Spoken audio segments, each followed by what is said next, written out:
I'm Daquana Farrow, and you are tuned into part two of my interview with new author Steve Saucer. He has written a book entitled A Fatherless Son, a story of rejection and redemption. In our first interview, we discussed the origin of his book and Steve Saucer's beginnings as a child and his initial discovery that he was fatherless and the impact that he had on him. Today, we're diving deeper into this man's journey from rejection to redemption. Let's welcome new author Steve Saucer. Family, what's going on? Good Good morning. morning, or good afternoon. We're glad to have you back. Blessings. I'm glad to be here. I'm excited. Are you excited? I'm excited and I'm nervous and I'm petrified. Be afraid. Be very afraid.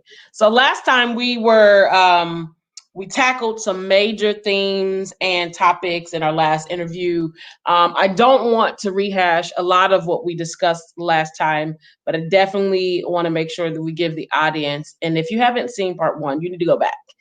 Definitely want to give the audience an understanding and some parameters around the discussion that we had previously and setting the tone for this discussion.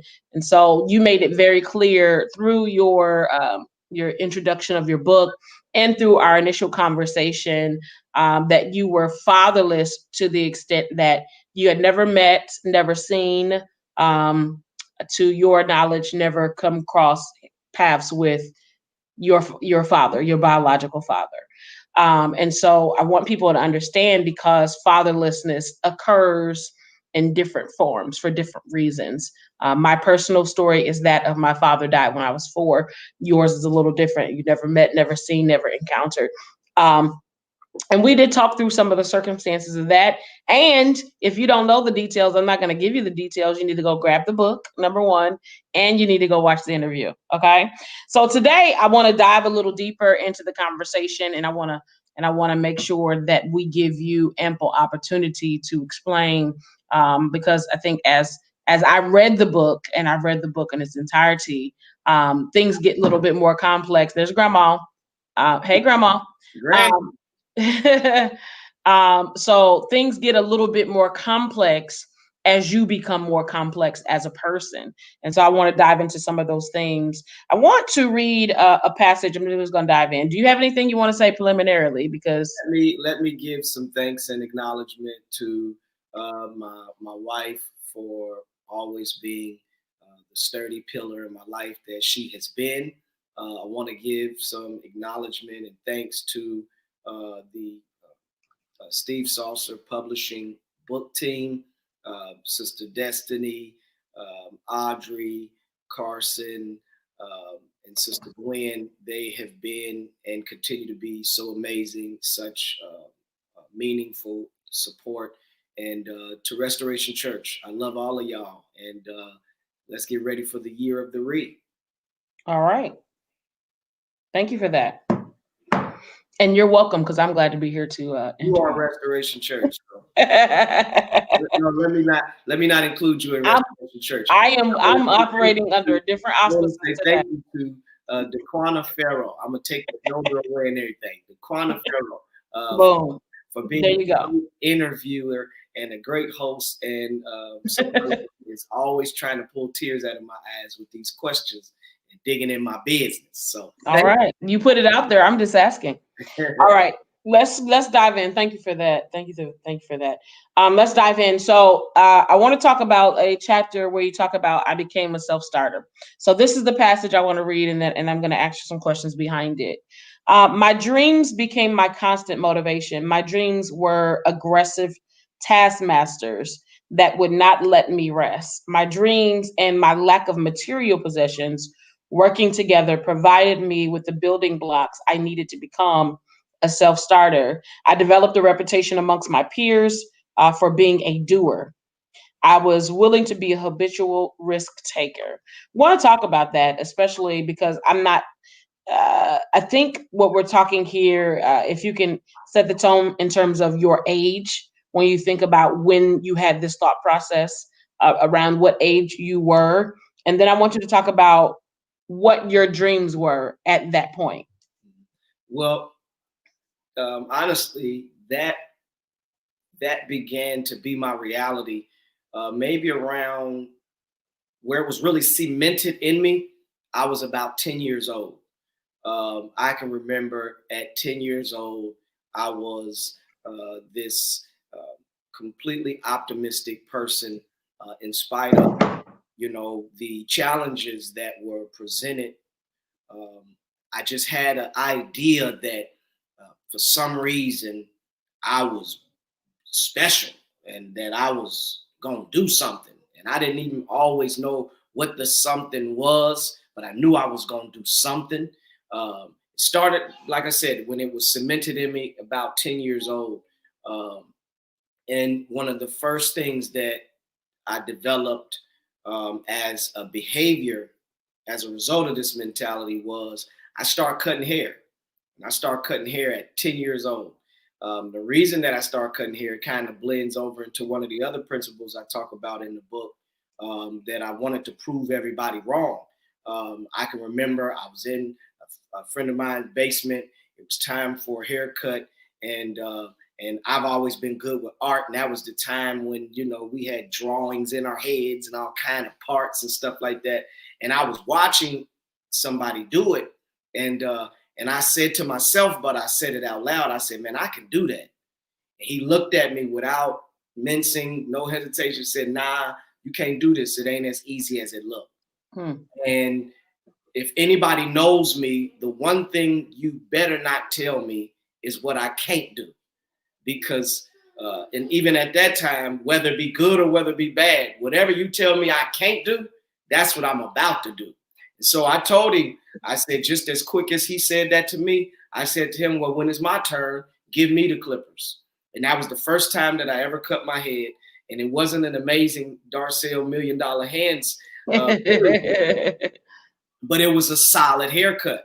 And from that point on, I started cutting my own hair. That was in the summer leading up to, I don't know, is it the 5th grade?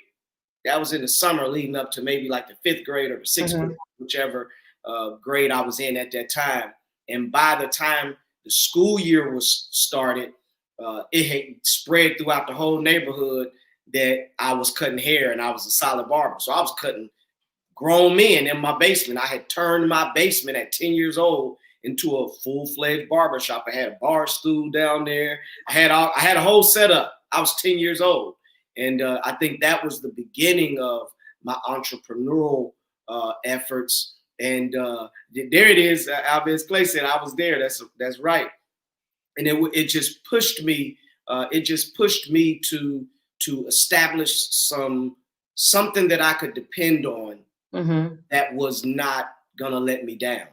And at that age, I felt like the only thing that I could 100% depend on that wasn't gonna let me down was my own efforts. Excellent. That's good. So I want to talk about chapter 9. You talk about a time where you experienced a season of high highs and low lows as it pertains to your confidence, specifically in yourself and your abilities. I want you to expound on that, and then I want you to talk about when that changed for you. So, what caused these high highs and low lows as it pertains to your level of confidence in yourself? And where, at what point did that change for you? Okay. Let me give the short answer first and then explain. In all honesty, it has never changed. I still wrestle with high highs and extremely low lows to this day. I think where I can remember it actually becoming a thing for me was very young in my life. I think I mentioned in our last interview, I went through seasons where I didn't like how I looked. I didn't like how my voice sounded, because another one of the things in that self-starter piece is I was in a group. We put together a group. We was going to make it. We was going to be famous. We was rapping, dancing, singing, and you name it, doing shows all over the place as little bitty kids. And, I didn't like how my voice sounded. Who did you open up for at one point? We opened up for Biggie. That's my favorite rapper. Alvarez is on here. He was with me, and we was dancing on speakers and doing everything we could find it in our heart to do. And, we was the real show. Biggie just rapped after us, but we was the real show. Yeah, that was one of the highs of my, my music career, if you could say it that. Simply Dope. That's Simply Dope. And and so I went through extremely low lows because I didn't like myself. And I didn't like myself, I think, psychologically, as a man looking back, because I didn't get that validation. I didn't get that identity infused in me from someone who I was confident in. It started to become a wrestling match at a young age as well, because the areas where I was gifted, my peers acknowledged, and I would develop confidence in myself based upon the acceptance of other people. That can be dangerous, because if your confidence in yourself is based upon other people, then you're at the mercy of other people's ideas, other people's feelings, other people's, whatever. And so that was the wrestling match that I had as a child growing up. Allow me to ask a follow-up question here. So do you feel as if do you feel as if the approval that you were seeking at one point you talked about the approval, needing certain approval. Do you feel like there was a difference between a lateral approval, meaning the approval of your peers, versus a hierarchical approval? So the approval of a parent, a father, authoritative figure. Was that different for you? Honestly, I believe that when you are in a position where you're starving to be approved, it don't matter where the approval comes from. And I think this is one of the reasons behind how it was so easy for me to get involved in a whole lot of stuff I should have never been involved in as a kid, because the only thing that mattered is being accepted, validated, and approved. And wherever it came from was cool, long as I got it. As an adult, I think the dynamics changed a little.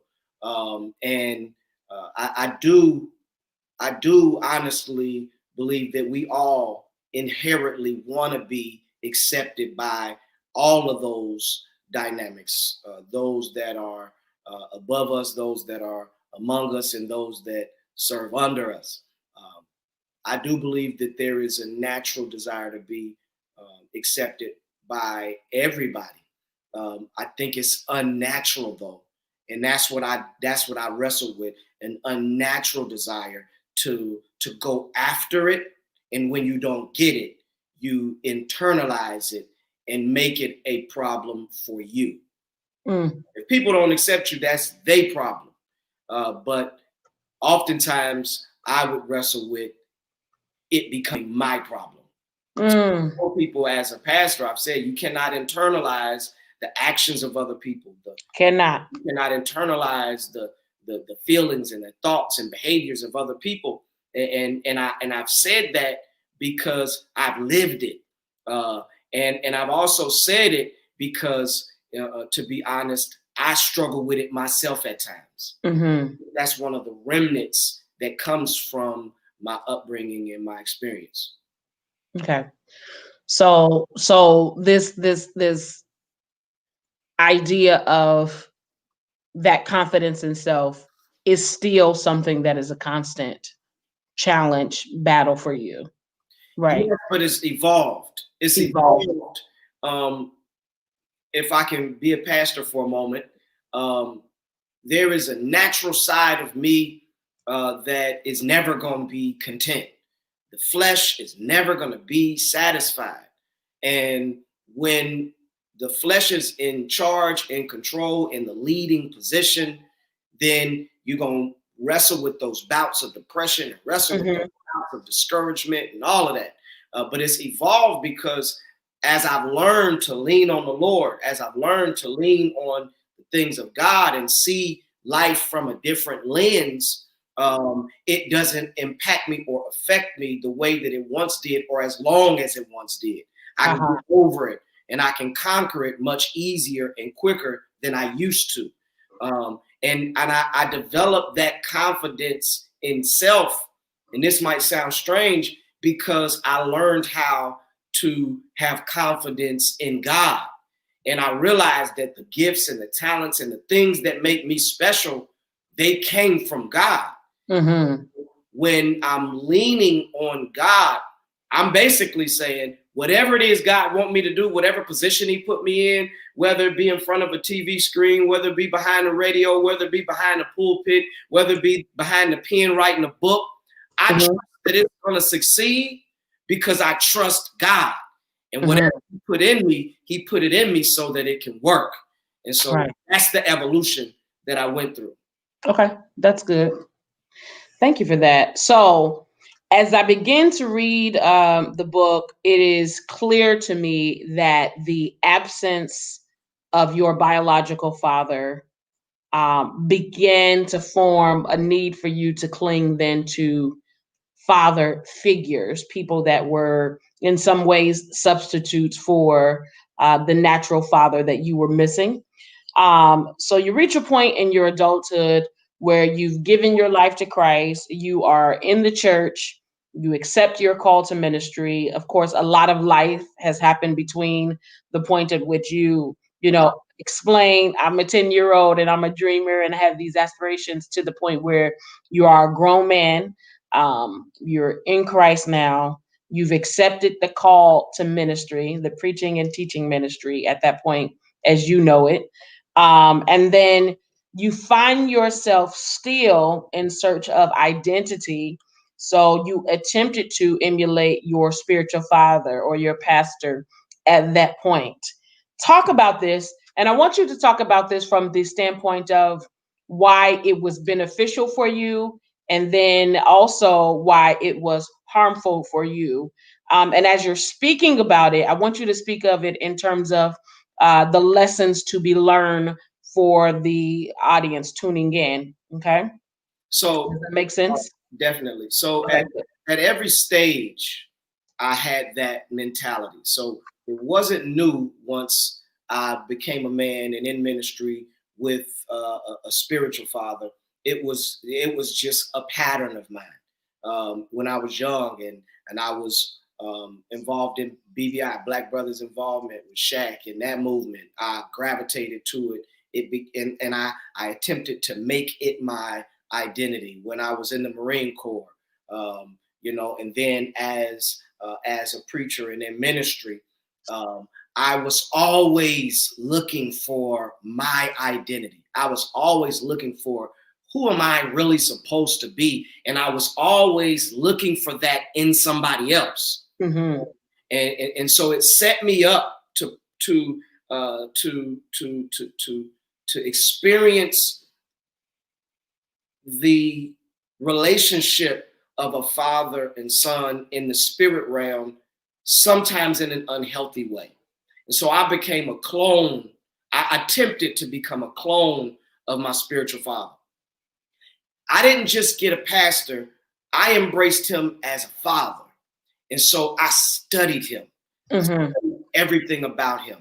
I studied how he dressed. I studied how he talked, how he interacted with his wife, how he interacted with men, how he interacted with children, how he interacted with women. I studied everything about him, from what kind of shoes and what kind of socks. And I don't mean to get overly detailed, no, but I'm being honest about the approach that I took when I was serving my pastor. I studied him, not just how he preached or how he taught, but I studied the person. And I attempted to emulate every element of him. That was both good and that was bad. The reason that it was bad, let me talk about the bad first. The reason that it had a negative impact on me is because I so wanted an identity that I was willing to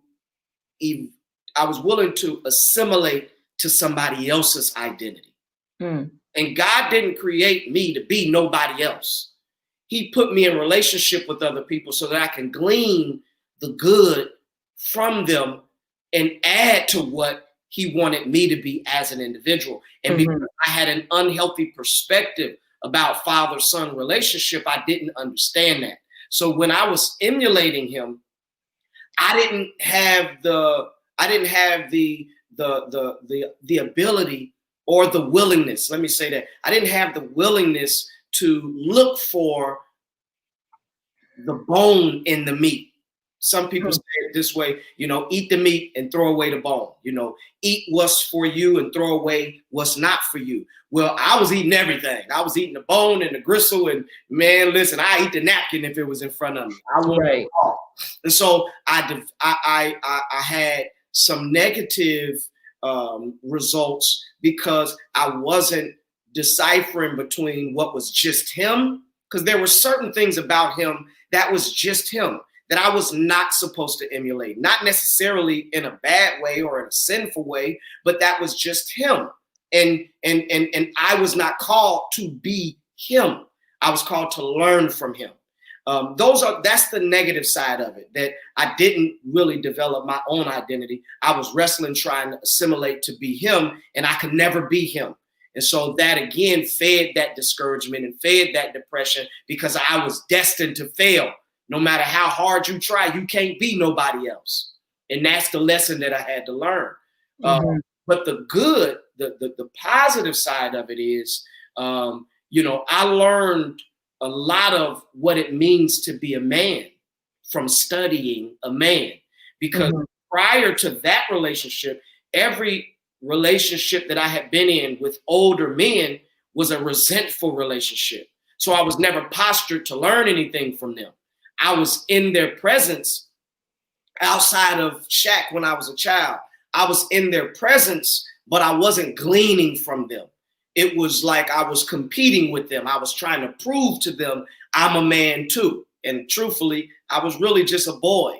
But in this relationship, it was different, because like I was with Shaq as a child, I was with him as an adult.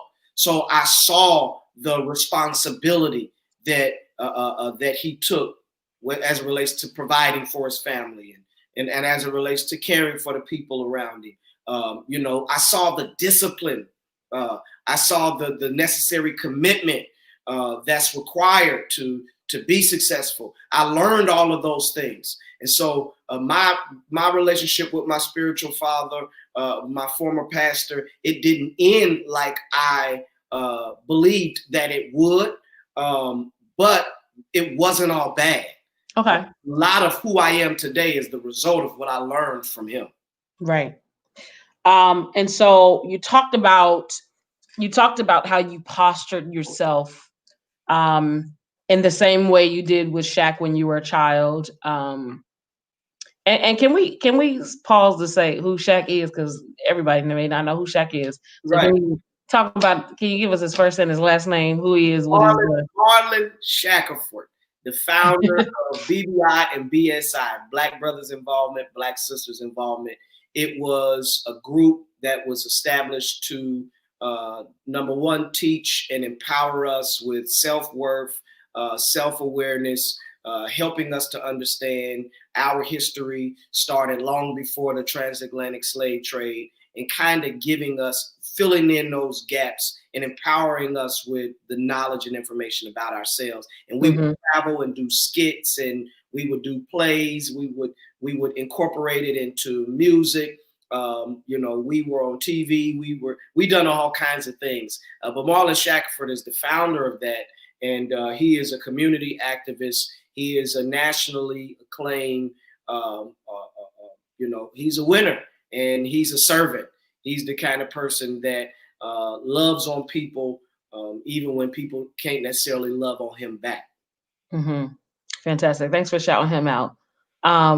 So you talked about, I'm going back to my question. You talked about having the same posture with your pastor, spiritual leader, of that of a child.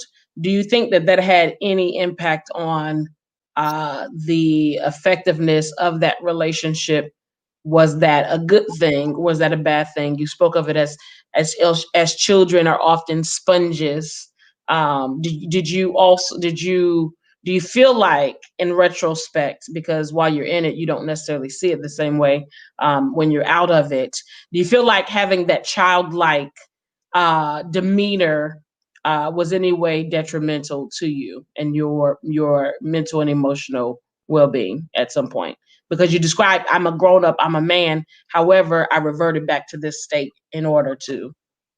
I do think that having a childlike posture is a positive. Jesus says, except you become like these little children.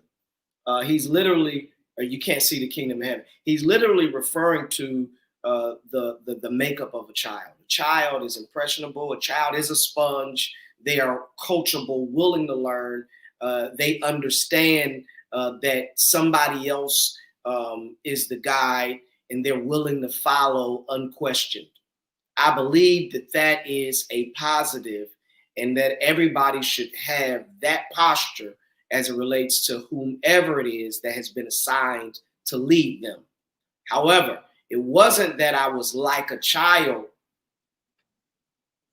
That isn't what made the relationship. That's not the negative component of that relationship. The negative component was that I was unhealthy. I was an unhealthy child. And so I was an unbalanced child. And so I was one of those children who didn't know how to truly hear, because I was looking for things that he was not supposed to give me. So I should have been a child. I should have had a childlike posture. As a result of it, I've benefited because of all that I learned, and I would not have learned it if not I had that open and sponge-like mentality.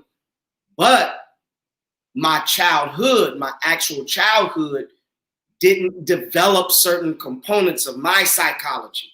There were certain elements of me personally that had not been developed properly. So I walked into that relationship hindered as it relates to being able to get the most out of it.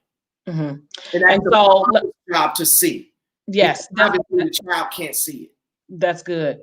So I'm diving a little deeper. So just go ahead and bear with me. So you, because of your childhood experience, you interacted in this relationship in a certain vein. Did you witness others that had a different childhood that you were aware of that interacted differently? And was that necessarily a good thing? Definitely. And I won't say whether it's a good or a bad thing. You know, different ain't always bad, even though different ain't always good either. That's true. So I think it depends on, you know, the specificity of that relationship.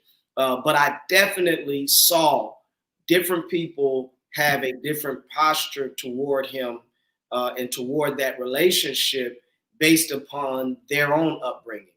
I saw other men that are my peers who had fathers. They didn't have the same overly dependence on him that I had. I was codependent on him for identity. Right. They didn't have that codependence in that area, and so in some ways they were ahead of the game, yeah. So I won't say that it was a good. I won't say that it was bad, but I definitely saw the difference, and the way that we behave, the way that we move, the way that we operate as adults, oftentimes can be explained if we go farther enough back into our childhood. Right. You talked about the PTSD and the trauma behind some of those experiences that caused you to behave the way you did. So I want to talk about, so you maturate in ministry to the extent. So how long did you spend in the church that you were attending? I was there for just under 17 years. Okay. And then how long? Grew up there. You did grow up there. 17 years. And then how many of those years did you actually spend in ministry? Actually, the preaching, teaching ministry that, God placed in your life. I came into ministry in 2004, and I left to establish Restoration Church November of 2015. Mm-hmm. So that was the span that I had in ministry. Okay.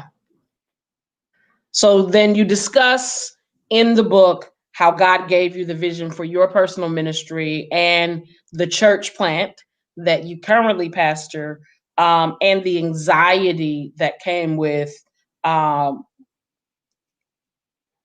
ultimately what you felt left you feeling rejected again and ultimately fatherless. Describe what it felt like. Describe what it felt like to, on one hand, know you're adhering to God's plan for your life, and then on the other hand, you're disappointing because they don't agree with the person that you've identified as a spiritual father. Tell me about that. I want to really exhaustively talk about what this process was, because if people aren't very familiar with your ministry, when you first came into ministry, your ministry was very much evangelistic. And when we say evangelistic, we mean going place to place to preach, and going as you're led, and as God opens doors for you to preach different cities, different states, different places. That was the primary frame of your ministry early on. However, there was a shift in your ministry wherein God called you to the pastorate, and he began to deal with you in that. And that was a great burden in and of itself, right? God is calling me to do something that I've never done before. It's a very daunting task. You work very close to your pastor, the challenges, and then add on his reaction, what that's going to be like. So talk about that. Well, that was the most devastating moment that I had experienced to that date. There was nothing that I had experienced prior to that crushed me in the same way that did. Let me go forward so that I can come back with some clarity. Leaving that moment, I felt that I was devastated beyond repair. I felt that I would never be able to fully get past it. I felt that it would always be a thorn in my flesh. And I also was under the misconception that, maybe it's just not meant for me to have a father-son experience. Maybe that's just not for me, because two father experiences that I can speak to, both of them ultimately caused trauma. Natural father and my first and initial pastor. And so I resisted at that point, leaving from there. I resisted any kind of father-son relationship. And that was a response to trauma. So much so that after that, through the Lord's leading, I would be in different places, in different cities, and I would always I kept coming in contact with this individual who is my current pastor and spiritual father. I would come in contact with him, somebody that I had admired from afar for many, many years. And immediately there was a connection, and he tried to embrace me. He tried to embrace me, and he tried to fulfill the assignment that the Lord put in his heart of fathering me. And I resisted it because I thought, no, I ain't about to do that again. I'm talking about responding to trauma. And I'm not going to do that again. And it wasn't until the Lord spoke to me and gave me an understanding about the way he operates. And this speaks to how that whole situation, how it actually got good out of me, because I was so in the clone mentality that I literally thought different meant wrong, that it couldn't be done different from the way I've always been taught. And the Lord showed me a natural example of what can happen in the spirit. If I'm born a child and my parents die or pass away or reject me and throw me away, whatever the case, I can be adopted by another father or mother, and they can love me even greater than and more intimately than my biological parents. And though they weren't my biological or my initial parents, that doesn't mean that they can't parent me. Mm-hmm. And the scripture that stood out to me was, it says, though we have many teachers, we have not many fathers. And so, in other words, you can have more than one father, mm-hmm. because fatherhood, and I talk about this in the book, fatherhood is not just a biological thing. It's a choice. Mm-hmm. And some people choose to carry out the responsibility that comes with being a father. And that's what my pastor, Bishop Lambert Gates, done for me. He fathered me and didn't even realize that he was rescuing me from sinking sand that I had essentially put myself in. And so I'm not a fatherless son at this point. And I want to make that clear. I'm not a fatherless son at this point. I'm at the place in my life where now I can look back and talk about the experiences of being fatherless. Uh-huh. In this moment when the Lord spoke to me about pastoring, I was an evangelist, and I never saw myself as a pastor. My former pastor, he would constantly say that I'm not, Saucer ain't no pastor, Saucer ain't got it, and blah, blah, blah. He's an evangelist. And he would say this long before the Lord ever put it in my heart to pastor. And I realized something after being away. That was an attempt to kill what the Lord wanted to live inside of me. Wow. Because as a pastor, I can look out into my congregation. I can look out into the people that I serve, and the Lord speaks to me concerning them. I see things in them oftentimes they don't see in themselves. And I've been pastoring nothing but 5 years. So I know if he'd been pastoring for 20 years and beyond, there's no way he didn't see in me what God was growing in me. And why do you think he rejected that? Or why do you think he did not accept what it is that you saw and what the Lord was speaking to you? Well, I don't want to go too far into attempting to put words in his mouth, or right. I mean, just it's of course a degree of speculation, but what do you believe it is? Well, from your perspective, because you can only speak from your perspective. I believe ultimately it was the wrong perspective speaking to him. I think he saw it, me pastoring, as him losing me, because I would no longer be in his church. I would no longer be his assistant pastor. I would no longer be there on site assisting him. And I believe he saw that as he was losing me.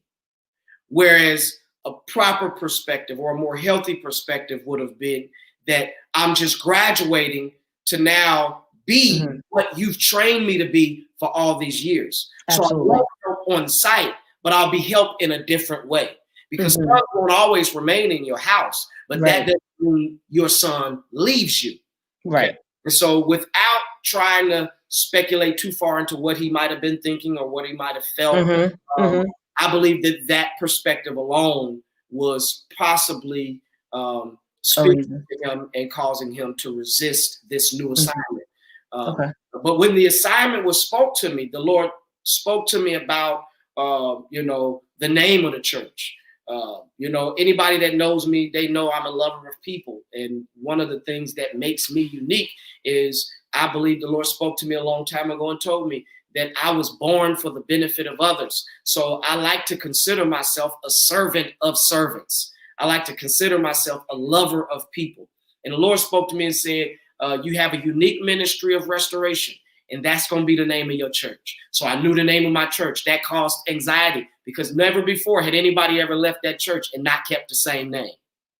So that was a level of anxiety. Then he spoke to me and he told me a timeline on when I was to leave. At this time, it was the beginning of March, and I was and the Lord spoke to me that watch night would be my final service, that I would serve faithfully and help to prepare that church for my departure. And my departure would begin at the beginning of 2016. That caused anxiety because never before had anybody ever left out of that church with anything less than at least a year to 2 year notice. And so all of these things are building up anxiety because they're all different and unique to me. And I felt like, who am I to break the mold? I saw myself. I looked and questioned myself because of what was being asked of me was so different from anything anybody else had done that I have seen. And then lastly, the Lord spoke to me and told me the location. And the Lord spoke to me clearly. And I remember this like it was yesterday. And he said, you are a son of this city, and I have called you to restore this city. Now, I'm not the superhero in this city, and I'm a son of Dayton, Ohio, you know, and I believe what the Lord told me, that I was called to restore this city. But I don't want to give the wrong impression. I'm not the superhero of this city. There are many great pastors in this city. There are many great churches in this city whom I consider to be some to be friends, and all of them I respect as peers and associates in the ministry. But this was what the Lord was speaking to me.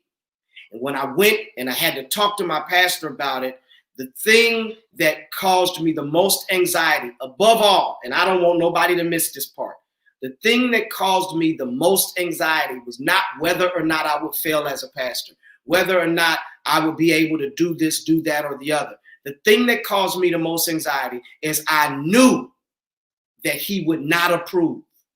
I knew that he would not approve because I was reminded of all of the times he's told me in advance, you ain't no pastor.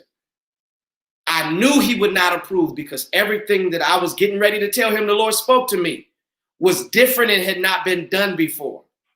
And so the thing that made me most anxious was that I feared that if I'd done the Lord's will, I would once again end up a fatherless son, because I was sure he would reject it. And just like I thought, after I talked to him, he immediately told me, that ain't the Lord. That's not God. You ain't no pastor. You don't got it. You're going to curse everything connected to you. And I don't approve of this. And that was the most devastating moment that I had experienced to date, because the one thing that I found safety in, which was that relationship that I had grown accustomed to, was also the one thing I was going to have to travel in my next journey without. And that was a teachable moment for me, because I had to learn that there is nothing or nobody outside of the Lord that can hinder or stop what God has for you to do. And I had to realize that if he don't want to go on this journey with me, then I'll travel it alone and with whomever else the Lord puts in the boat. And that's great. I could talk about that for a whole interview. And so I'm gonna give you Absolutely we can. So this, the absence of your father, the reliance on father figure like, and then embracing someone then as your father, like truly you all, I mean, having been there and experienced this, you travel together, you everything, sports together, all kinds of things together, and then to come to a place of, you're at a crossroad and you're having to decide what is more important, obeying God or obeying man, literally, like the scripture says. Shall we obey God or obey men? So would you say that you developed because of your situation an unhealthy dependence or reliance on this relationship? Definitely. Definitely. And that was another teachable moment for me. That was another lesson that I needed, so that I could be a proper father, not just to my own natural children, but even so that I could be a healthy spiritual father to those whom I serve in the ministry. I needed that lesson. Um, you know, uh, the reality is some people are specifically wounded for the benefit of the people who gonna come behind them. And not every wound is for everybody. Mm-hmm. I pray that the people who are assigned to my voice, they don't experience the same wounds. That's the importance of this book. That's why this book is medicine. This book is gonna help to heal, because it's gonna expose you to my wounds so that you don't travel the same road that I travel, and it don't take you as long to overcome. Right. We'll all experience rejection at some point. Right. But we better not allow rejection to be the end of our story. Because as long as we keep on going, redemption is in our future. Absolutely. One of the things in the book is that experience is not the best teacher. It's not the best teacher. That's a lie. Experience is the most impressive teacher. It's the most expensive teacher. It's the most brutal teacher. But sometimes it's the only teacher a fool is willing to listen to. And that is what I want to get in the hearts and the minds of every hearer. Learn from the experience of somebody else, so you don't have to go through the same stuff, because you're going to make your own mistakes. Don't make your mistakes and mine.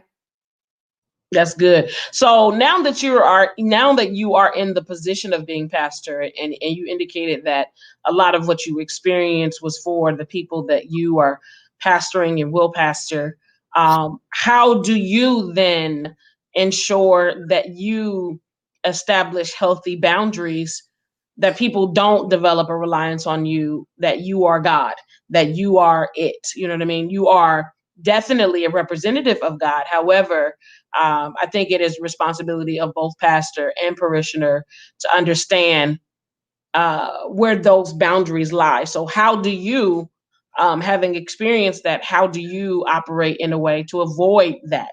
Because it's very easy for people to admire you and the position you in, and esteem you, which is great, because we're supposed to honor those that work and serve well. But talk about that in your own experience. I think, first of all, let me say a lot of who I am is the result of what he taught me and the result of what I gleaned from him. I had to go through that rejection so that I can start to decipher between what was beneficial for me and what was counterproductive. And so that experience was healthy and needed so that I don't bleed on the people. And so at this point, I can acknowledge where I'm similar. And one of the areas that I'm similar is that I'm very driven and I believe strong. And when it's one thing for the Lord to speak to me about something, I don't have no wavering on that. But it's something different when I have a personal belief or personal idea about something that I believe will be beneficial for a person. And one of the boundaries that I believe my experience helped me to establish is that I don't bombard people with my own personal ideas and my own personal beliefs. And I give people freedom to travel their own road. And I understand that I'm only there to be a guide. I'm only there to be a lighthouse. And the lighthouse gives you direction, allows you to see what it is that's before you. But the lighthouse doesn't make decisions for you. The lighthouse don't tell you to turn right, don't tell you to turn left, don't tell you what direction you ought to go. It just illuminates what's before you. And I believe that that is the one thing that's the one component of my pastorate that I didn't necessarily get from where I came from, but that is unique to me. And so I take it personal that I have a role to play in people's lives and in the direction that they go and what their journey looks like. I take that personal, and I understand that's the responsibility that God gave me. But I also am intentional about not trying to impress upon them to do it my way. So how far do you go then? And I'm going to wrap this up a little bit because we're getting close to time. It's been a good conversation. So how far then do you go as a leader, as a pastor, to assist someone that has aspirations and dreams that you don't see, that you don't necessarily agree with? Well, I'll say two things. Number one, I ain't gonna see everything. And I think I think that's something that many pastors, and I'm just speaking from my vantage point. I'm a baby in this. I've only been pastoring for 5 years. I'm not trying to position myself as as I've mastered it. But I think many pastors may struggle with the truth concerning their own limitations. And here's the truth concerning mine. I understand I don't see everything. And God don't expect me to see everything. The scripture even says we see through a glass darkly. Basically, we see in part, we prophesy in part. Great is the mystery of godliness. If we knew everything, then it wouldn't be a mystery. And so I understand that I don't see everything. But I do understand that as the Lord assigns me to help and assist and to develop his people, these are his people, I'm just a caretaker. There is a degree of insight that I have that many people will never understand. And so I see more than I say. So I said two things that are completely different, but here's how I make sense of it and how I attempt to balance it. I'm like the pitcher, and my job is to pour into, but I can only pour into the cups that are available. And so I'm only going to pour what I see and what the Lord moves on me to give. I can't pour nothing else. And so if you believe that God is calling you to do something that I can't see, I'm going to do my best to help you in the way that the Lord instructs me to help you, give you the word, make sure that I teach you, make sure that I pray and uphold you spiritually and cover you in the spirit and do all of those things. I cannot help in areas I can't help.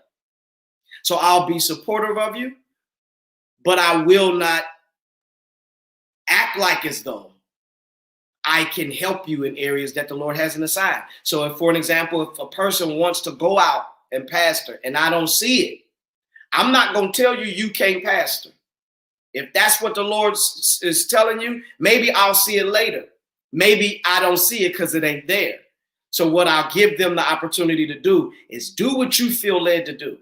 But no, my doors are always open and you can always come home. Because you might get out there and find out you the prodigal son and you should have never been out there anyway. I don't want you to feel like you can't come back. Right. You see what I'm saying? Because sometimes parents, not even spiritual parents, but sometimes natural parents gotta let their kids go and learn on their own. That's true. And you don't want to kill your child because they don't agree with you. Mm-hmm. So that's the way that I would approach it. That's good. So I want to talk about and we may have to go a little over the hour this time because this is part 2. Let's do it. Let's do it. I got time. You write about, thank you for sharing that. I know I pressed you a little bit on that subject. I want to talk about you developing, so you talk about developing the strength to submit. Yes. that in itself is somewhat oxymoronic to people, because when you talk about strength and submission, people don't really equate the two. People typically equate um, submission to weakness. Right. So that there in itself is loaded. You said the strength to submit to correction, training, and discipline. And in part, you share some of your experience with the military, some of your ministerial training to help you develop in these areas. Talk about why this is important for someone, especially someone that grew up fatherless.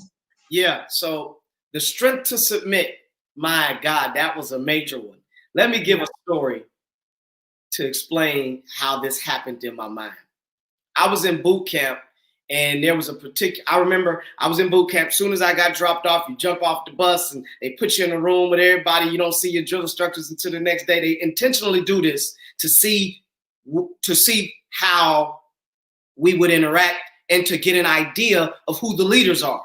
Because when you put all these men in one room together, you know what I'm saying, expecting us to bring some order to chaos, the cream, if you will, rise to the top. And so as a result, we got put in this room. It was 140 of us, initially. And little old me, I'm getting us together. By the time we ready to meet our drill instructors the next day, I was the self-proclaimed first squad leader. I was getting us together, making sure everybody was in line, making sure we done what we were supposed to do, and we was ready to meet our drill instructors. And when we lined up the first time as a platoon, I was in the very front as the first squad leader. And this drill instructor, his name was Staff Sergeant Price. He was a bad boy. He was probably about maybe an inch or two taller than me. He was ripped like a little baby action figure, and he was mean as a rattlesnake. And he walked around the platoon, and he walked up and he stopped and he looked at me. And he looked at me and he said, "What you doing up front?" I said, "I'm the first squad leader."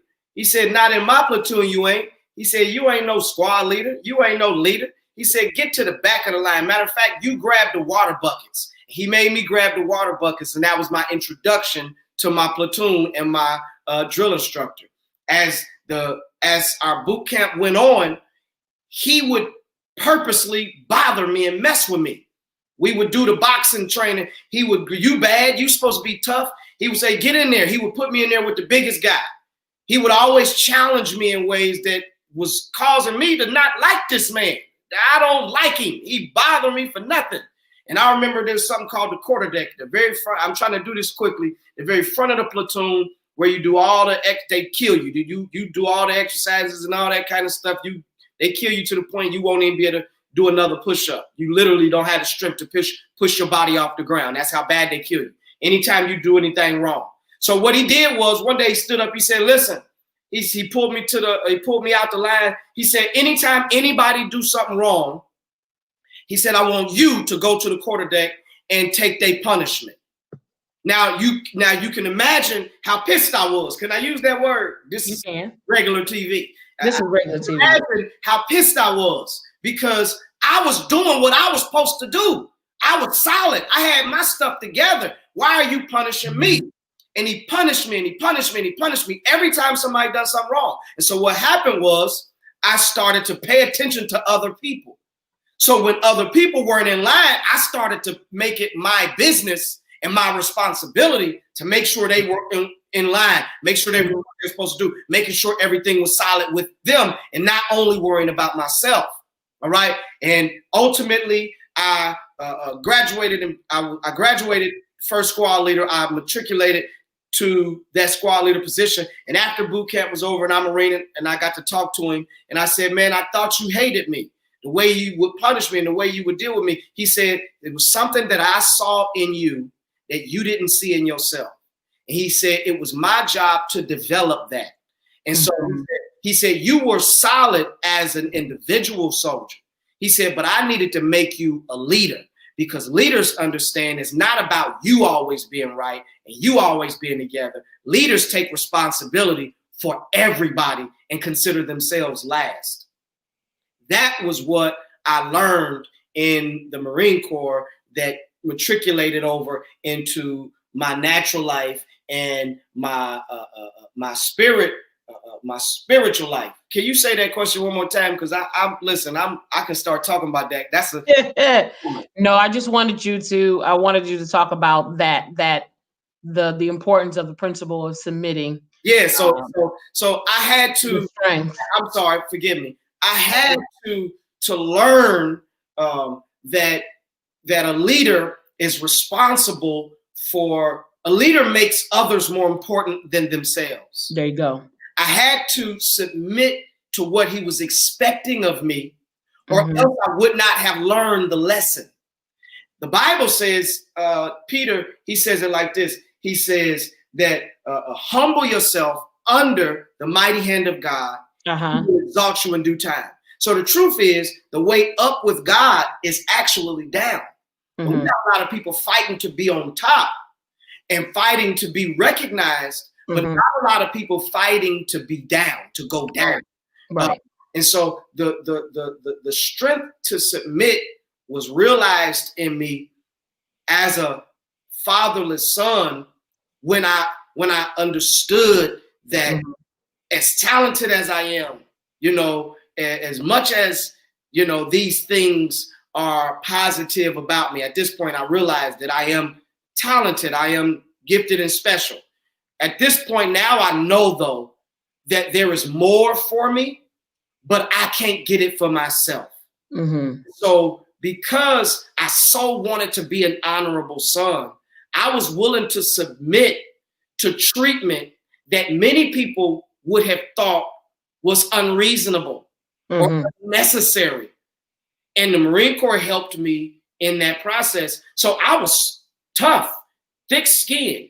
However, you got to correct me. It's not going to break me. I'm not going to run. You can tell me no. You can tell me I'm wrong. You can tell me how wrong I am, because I understand if you don't tell me, I can't correct it and I can't be better.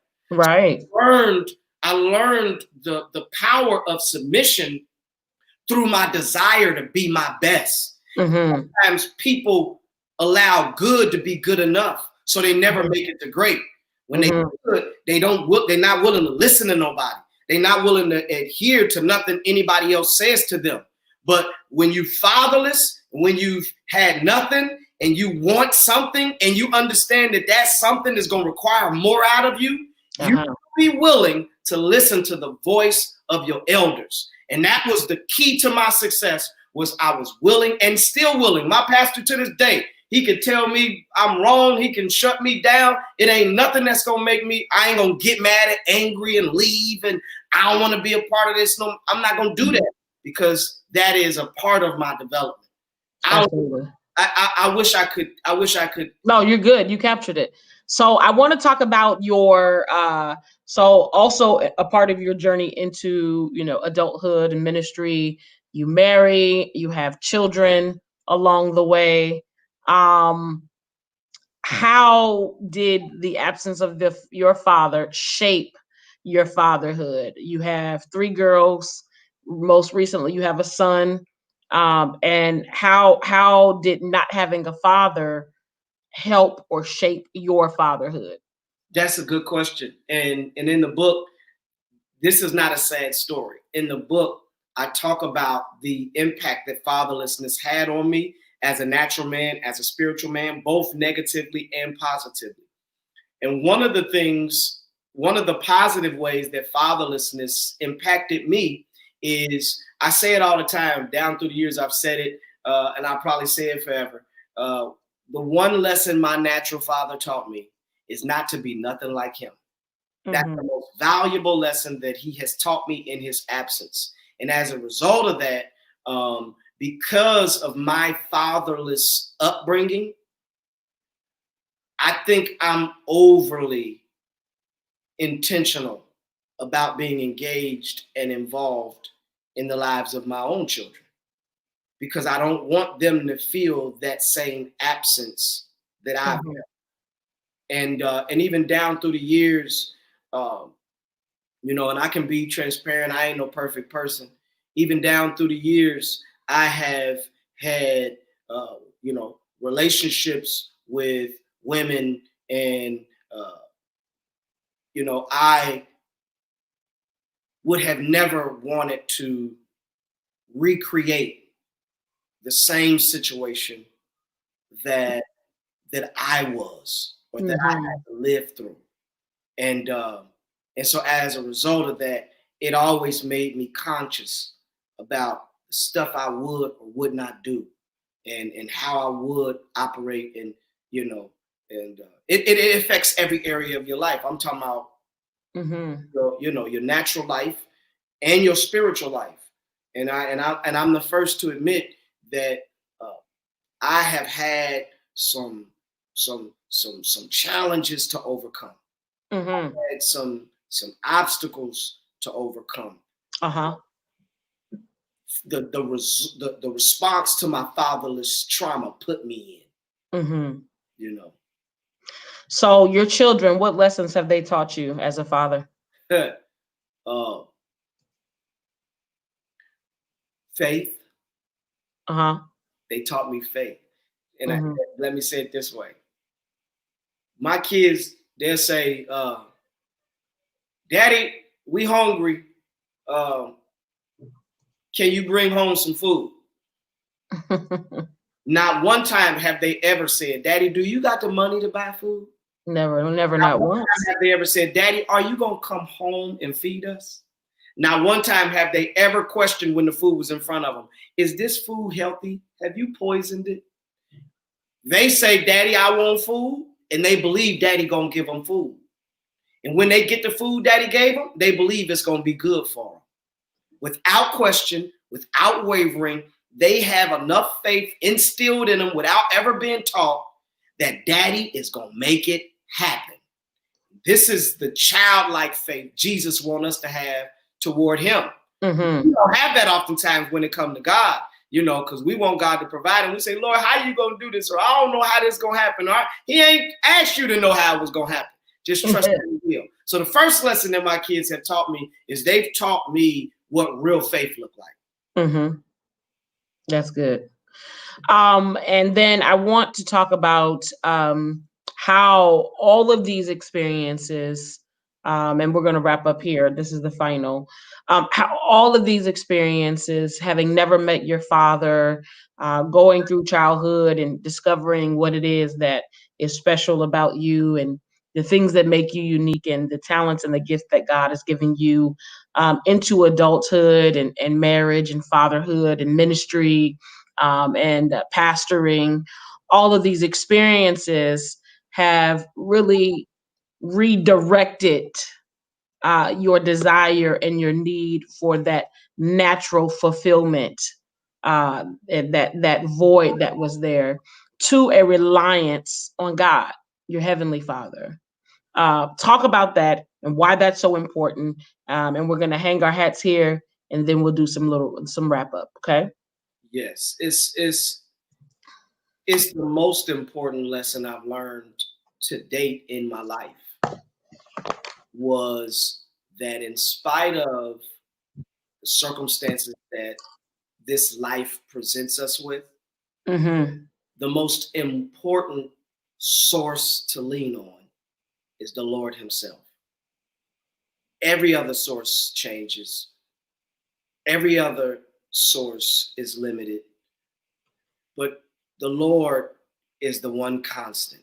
And it wasn't, we go through life and we think we understand certain things till we find out we don't understand them. And you could have never told me that I didn't have a completely sold out dependence on God before I went through that trauma when I was getting ready to establish Restoration Church. But it wasn't until I experienced that level of rejection and I didn't have nowhere else to turn. I was too vulnerable and embarrassed to talk to anybody about the depths of my heart and the depths of the scars. It was actually embarrassing. And so it wasn't until I found myself buried in that valley that I realized that the Lord is the answer. And I was so broken, I was so beat down, I was so busted and disgusted, without even being aware of it. I was praying more and more passionately than I had ever prayed before. And it was because I didn't have no other recourse. I found myself searching the scripture, reading the scripture like I've never done before.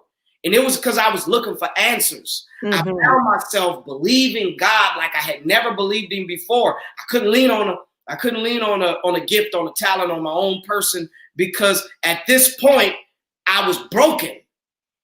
I was smiling on the outside, broken on the inside. I was open and embracing people, and I needed to be embraced myself. And it wasn't until I found myself in that place that I truly opened up another level of relationship with the Lord himself. And I'm grateful for that experience because it pushed me to God. Pain will push you to purpose. Oh, absolutely. If you don't let pain kill you. And it pushed me to purpose. It pushed me closer to God. And it wasn't until I really developed that other level of commitment to God and that other level of relationship with God that I was ready to be fathered in a healthy way. If I can shout out my pastor again, Bishop Lambert Gates, he came strategically at the time God wanted him to come, because I would not have been able to embrace that relationship properly until I got through that valley season. I would not have been able to hear his voice and hear his insight, hear his take his correction properly had not I experienced that low season. And so that low season was my trampoline. It propelled me closer to God. And once I got a right relationship with God as my ultimate father, then I could be fathered by essentially just another of his vessels. Yes. That's really all we are. We've made people more important than they actually are, including ourselves. We are nothing more than just another one of God's vessels that he's using for his own will and his own purpose to be fulfilled. And Bishop Gates has been that vessel for me, but I was not ready for that vessel before that trial, that trauma, and that relationship with the Lord. And so now my number one relationship is I'm not dependent on my father first.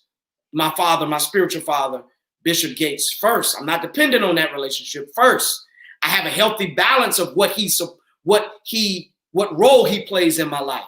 Now my ultimate codependence is on the Lord. Yes. Every other relationship is supplemental to that one. Whereas before I was codependent on my father figure on earth, and every other relationship, hear me, and this is going to sound crazy, including my relationship with God, was codependent on that one. And that was unhealthy. And I had to get shaken up completely so that I can get in proper alignment with the Lord. And that's what the result of that trauma, that experience, and now where my life is today. That's the reason that it is the way that it is. I'm codependent on God. That's it. And that's the redemption. Yeah, that's the redemption. That's great. So I'm going to wrap up here. Thank you for sharing your story. Thank you for being transparent. And thank you for being willing to share the intimate details of your story. As you know, I said before, there has to be a degree of anxiety around sharing an experience that involves other people, including your family, your sister, your mother, your grandmother, family members, folks. So I commend you for that. I'm the interviewer, but also been, a part of your life and your journey and your story for a very long time. And I can attest to the truthfulness and the true, authentic, genuine way that really God has shaped you as a person. So I am personally recommending that each and every person go grab this book. If you weren't fatherless, you know people that are. And it's worthy of sharing. It's worthy of reading. Having read it all, this is a book that really is about fostering healing through the process of fatherlessness. A lot of people are bitter, angry, frustrated, stressed, depressed because they've experienced the same things you've experienced, yet they've hit that wall of what's next. And And if so I commend them. I want you to go ahead and at this point, I want you to go ahead and share why this book is so important and why people need to go grab it. this, I don't want for people to believe that this book is only for, fatherless boys, or only for fatherless children in general, or only for adults who've experienced fatherlessness. Uh, I don't want people to get the misconception that this book is only for people who are directly impacted by fatherlessness. This book is a book that teaches principle. Essentially, this book is helping to guide people how to healthily respond to trauma. Fatherlessness might not be your trauma, but you've had some traumatic experience in your life that has shaped your person. This book helps to guide you in that healing process. Like I said, this book is medicine to a soul who may need a little bit of healing. And so I would say that this is a necessary book for us all, because there are principal nuggets in it that will add value to your life, no matter who you are, man, woman, boy, girl. It will add value to your life. And I believe that it'll make you better. Now, I know some people have said, you need this book in order to get to heaven, or no, you can go to heaven without this book. You can be blessed without this book. But what this book does is it just adds another layer, adds another element of value to your walk in your natural life, to your walk in your spiritual life. You'll be a better person, a better parent, a better child, a better employee, a better employer. You'll just be better if you can implement the principles that are in this book. So I think it's a book for everybody. And I think everybody need to go ahead and rush and get it. You can still pre-order. Up until January 9th, which happens to be my birthday. Guess what? We are doing the official launch party book release on my birthday, January 9th, from 5 p.m. to 8 p.m. at Third Perk, the new location right downtown, diagonal across the street from the main library. Please, you don't want to miss it, because I guarantee you that if you truly get into this book with an open mind, an open heart, looking for the Lord to speak to you, I believe that my experience, that my journey was not just for me, but my journey was for us all to learn from. And as vulnerable as I have been in this interview, as transparent as I've been in this interview, it don't compare to the level of vulnerability that I am exposing myself to when it comes to this book. So if you want all the juicy details, it's in the book. So do us a favor and do yourself a favor. Go to stevesaucerministries.com. Pre-order the book. When you pre-order the book, you're going to get the first 3 chapters digitally. And as you can see right behind the author, he has a 2 stacks of books. So this is an actual physical book that's coming. If you've ordered, yours is going to be shipped soon. So we want you to, again, go to www.stevesaucerministries.com and get your copy of this book. The author will be doing a launch on January 9th on his birthday. I don't want him to reveal how old he is unless he's so moved 42. Oh, 42. So, so let's go support this author. This is amazing. It's an amazing project, and I think it has its rightful place in terms of healing. And merch is coming. Yeah, y'all like the sweatshirt. It's coming. Launch party. I got it to be at the launch party. We got cups. We got it for you. Merch is coming. Reject it. You see how that's crossed out? Yes. But we ain't rejected no more. We are redeemed. We redeemed. Amen. Thank you all for tuning in. We could talk all day. This is what we do on a normal basis. But thank you for tuning in. We want you again, support this man, this vision, this project. We want you to be a part of this. And we want you to share this experience. So thank you so much for tuning in. We appreciate you. Anything else? Thank y'all. Thank y'all for being a part of this journey. Thank y'all for walking with me. Thank you for listening. And I pray that something that was said audibly in this interview. And guess what? I got a visitor. So I guess it's only Please show him. Only right that I end. Hi, Junie. Peace. Say peace. Hi, Junie. Guess it's only right that I end the video with a visitor. So it's your Amy. He just woke up from a nap. I could tell. Yeah, he don't feel like all that. Take him out. God bless. We love y'all. Bye. Peace. Go get the book.